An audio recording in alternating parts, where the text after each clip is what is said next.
Pois bem, então agora chegamos aos fanzines de arte, ou zines, artisticamente falando.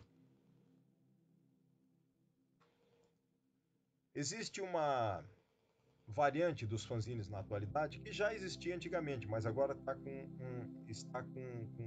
uma aparição e aparências também do desenvolvimento do papel, das dobraduras, etc., com mais veemência e com mais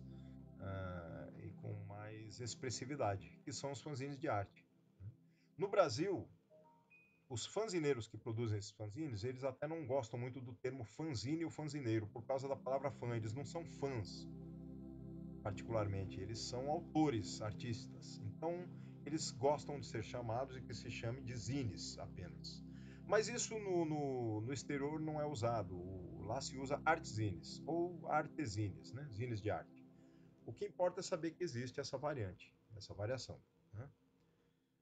E vou dar um exemplo do Flávio Grão, que também é um professor aqui no estado de São Paulo, e na cidade de São Paulo, e ele também produz seus fanzines de arte, ou seus zines de arte. E cada zine, como esse Manufatura, por exemplo, após pronto, é assinado e a tiragem é descrita. Por exemplo, se ele faz uma tiragem de 50, ele vende ou troca. No caso, os fanzines de arte são mais caros por causa da produção. O empenho e o material gráfico é mais caro, né? Geralmente é impressora, um rebuscamento nos papéis, no material artístico. Alguns deles vêm com interposições, algumas folhas artísticas originais, etc. Então, o dele funciona, por exemplo, como uma gravura. Cada fanzine, cada cópia da tiragem do fanzine dele, ou do zine dele, é numerada, como uma gravura de um artista gravador, de um artista plástico que numera suas gravuras. Então tem um status mais veemente de arte. Outro deles, outro autor similar a ele, é o Rodrigo Okuyama, que também, cujos zines também são, como eu falei, tem folhas originais, alguns trabalhos originais mesclados nas cópias. Então são fanzines realmente mais caros monetariamente, mas não visando lucro, visando o status da produção artística. Tanto que ele tem essas sacolas que nos eventos ele também entregava para quem comprava um zine dele. Eu chamo brincando, eu brinco de sacola zine também, né? Mas faz parte do pacote quando você compra um zine artístico que você encontra numa feira de independentes ou de zines. Quando existem essas feiras, quando existem as feiras, eles participam. Aqui,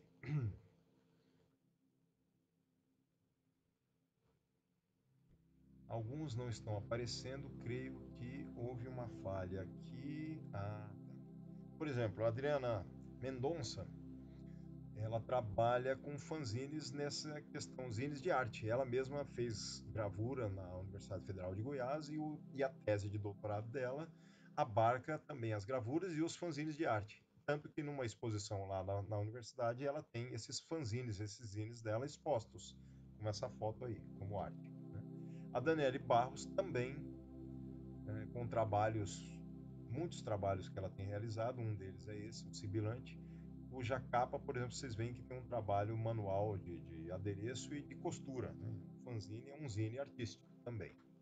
E ela também produz umas sacolas com estampas que tem a ver com os temas e as artes que ela cria e que estão nos zines dela também. Aqui tem um fanzine, um zine meu que eu fiz há poucos anos atrás, com poesias. Eu nunca havia feito um zine com as minhas poesias e convidei autores como Edgar Franco, Daniel Barros, Mozart Couto, Thaisa Maia, Peralto, o próprio Alberto Souza, Henri Apelt e o Silvio Ribeiro, e eles trabalharam artisticamente com as minhas poesias. Foi bem interessante o resultado. Né? E alguns livros que trazem e abordam o zine artístico. Infelizmente, não sei o que houve aqui, que não aparecem algumas imagens. Mas eu vou. Aqui, por exemplo, aparecem alguns livros sobre fanzines. Um que foi lançado há alguns anos, do Márcio Snow, que é um grande zineiro brasileiro também. Da editora Marca de Fantasia, que está um visual um pouco diferente no site, mas basta vocês clicarem em Marca de Fantasia, que tem revistas, ensaios, álbuns, livros, muito sobre fanzines também, porque a editora dele é uma zine editora, digamos assim, né?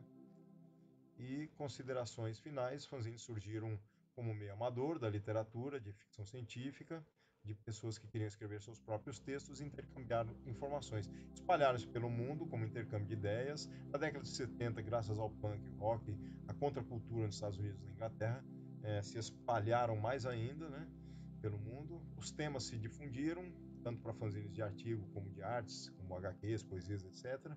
No ano 2000 agora são mais utilizados em educação, tendo feiras, fanzinotecas e eventos para eles. Na atualidade, os zines estão sofrendo mutações, também servem como obras de arte, em que seus autores exploram temas e os formatos, tornando-se mais criativos e educativos também, paratopicamente falando, né? Ou seja, são impressos que existem, mas não oficialmente, como eu falei. Vocês não compram os fanzines em livrarias oficialmente, nem em bancas, nem em sites.